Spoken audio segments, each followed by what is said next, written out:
History is full of turning points. Those moments when one event or one decision alters the fabric of the future. Turning points we remember happened on the world stage. The sinking of the RMS Lusitania on May 7th, 1915, which contributed to the United States entering World War I. Or the bombing of Pearl Harbor, which did the same 26 years later. Or more happily, the moon landing on a summer night in July 1969, which spurred the scientific dreams of a generation. In my 35 years, I've witnessed some world-changing turning points. I was 6 years old when the Berlin Wall fell, too young to appreciate what its destruction symbolized, but old enough to remember just the same.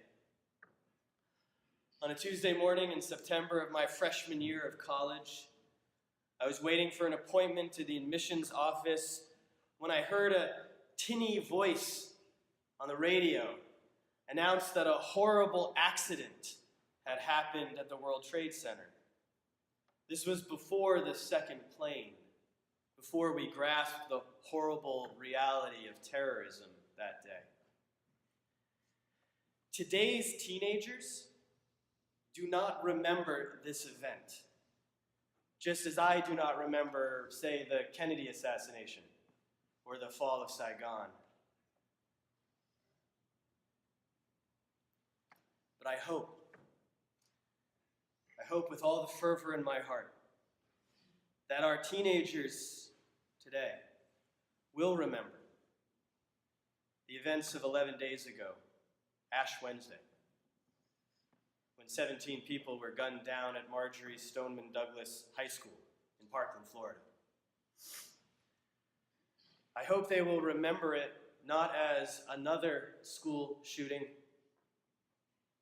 but as the last school shooting.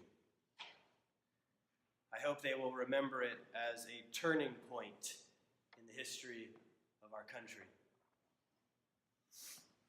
To be honest, I know I'm probably naive to hope for such a turning point. I grew up in the age of school shootings, whereas many of you probably practiced drills in school where you got under your desks in case of a nuclear attack. Today's students do active shooter drills. In April 1999, I was a sophomore at Hillcrest High School in Tuscaloosa, Alabama, when 13 people were killed at Columbine High School in Colorado. At that time, the Columbine Massacre was the school shooting, not another one, even though there had been a few in the years leading up to it. We sought comfort in the delusion that this was an isolated case, the devilish work of a pair of deviants. But then shootings kept happening, and the American psyche retreated behind a repeated ritual of mourning the dead without follow-up action. I thought the Sandy Hook shooting would be the turning point. I was naive then. But I don't think I am this time. In 1999, there was no such thing as social media. There were no camera phones. Students like me had no notion that we might document our lives on the internet, which was still even then pretty rudimentary.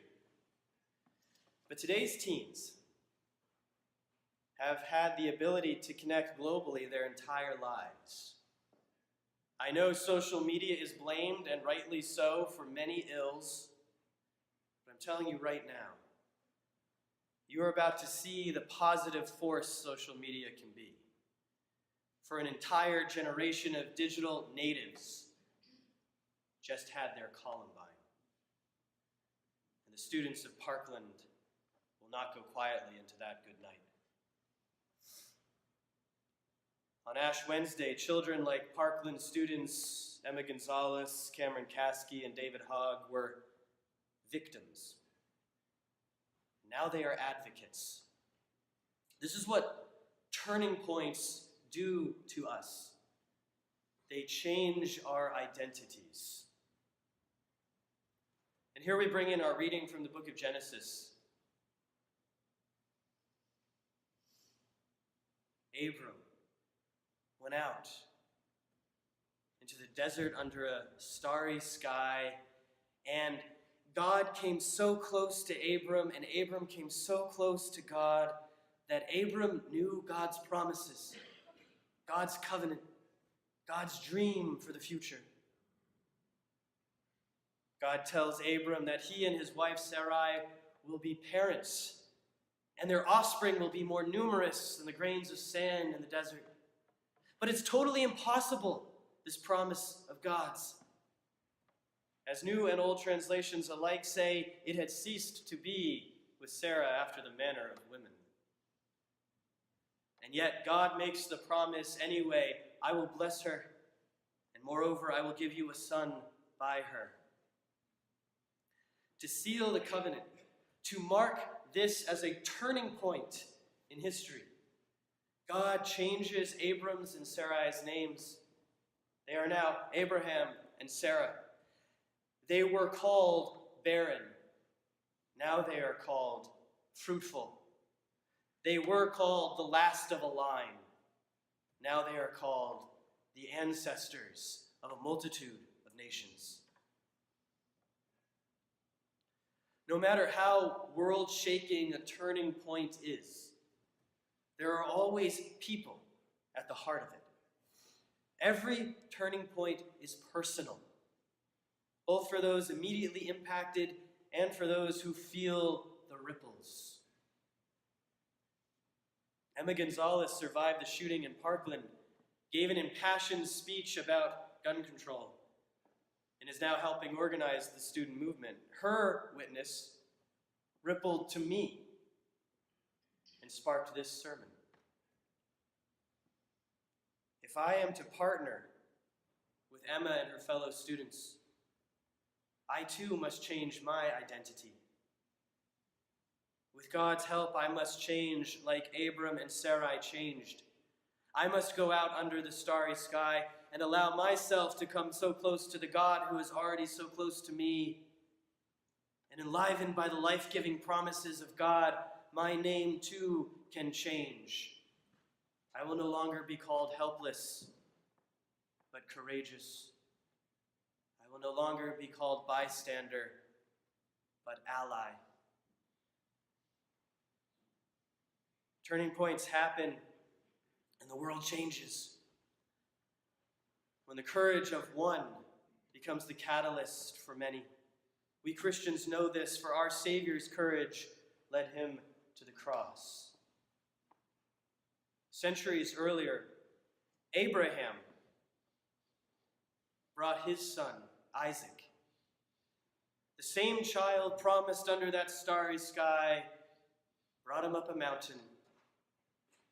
The boy carried wood on his back for a sacrifice father and son would make there.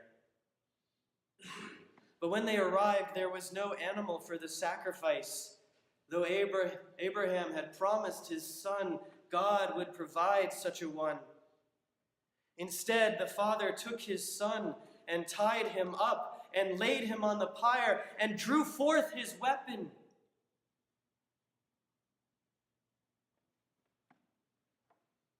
In those days, child sacrifice was practiced by all the minor cults of the area.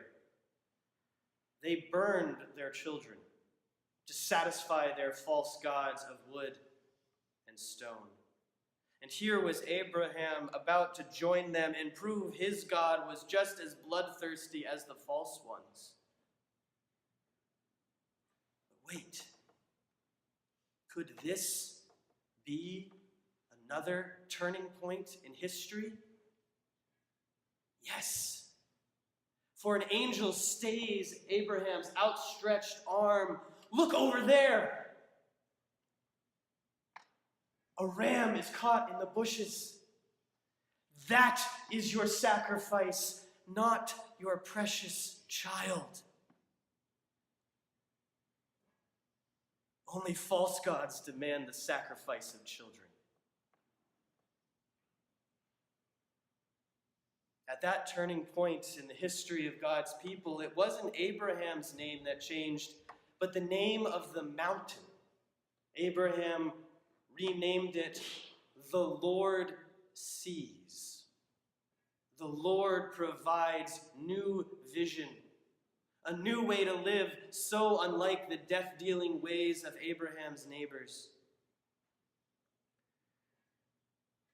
At this turning point, or what I hope will be a turning point, the Lord continues to provide new vision in the witness of our young people.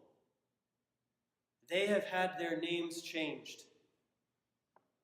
They will no longer be sacrifices or victims. They will be new voices. They will be agents of change.